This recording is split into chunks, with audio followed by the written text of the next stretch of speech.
ఘాటైన మిరియాల రసం అండి. ఎప్పుడైనా నాకు జలుబు, దగ్గు, జ్వరం లాంటివి వచ్చినప్పుడు నేను ఫస్ట్ తినాలనుకునేది ఇదే అనమాట. కాస్త గొంతుకి ఊరటగా ఉంటుంది, చాలా బాగుంటుంది అనమాట తిన్న కొద్దీ కూడా. దీన్ని ప్రిపేర్ చేసుకోవడానికి ఫస్ట్ ప్యాన్ లోకి 1 టేబుల్ స్పూన్ మిరియాలు, 1/2 టేబుల్ స్పూన్ ధనియాలు, 1/2 టేబుల్ స్పూన్ జీలకర్ర, పొట్టుతో పాటే వెల్లుల్లిపాయ రెబ్బలు వేసేసుకుని మిక్సీలో పరగ్గా మనం రోట్లో ఎలా దంచుకుంటామో ఆ విధంగా గ్రైండ్ చేసుకోవాలి.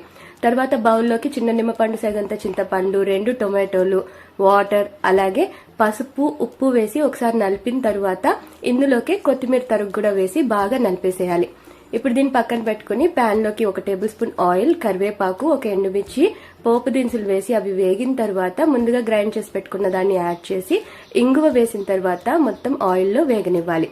తరువాత ముందుగా కలిపి పెట్టుకున్న చింతపండు మరియు టొమాటో రసం వేసి బాగా తెల్లొచ్చేంత వరకు ఉడికించుకుంటే చాలన్నమాట. టేస్టీగా మిరియాల రసం రెడీ. చాలా బాగుంటుంది, తప్పకుండా ట్రై చేయండి.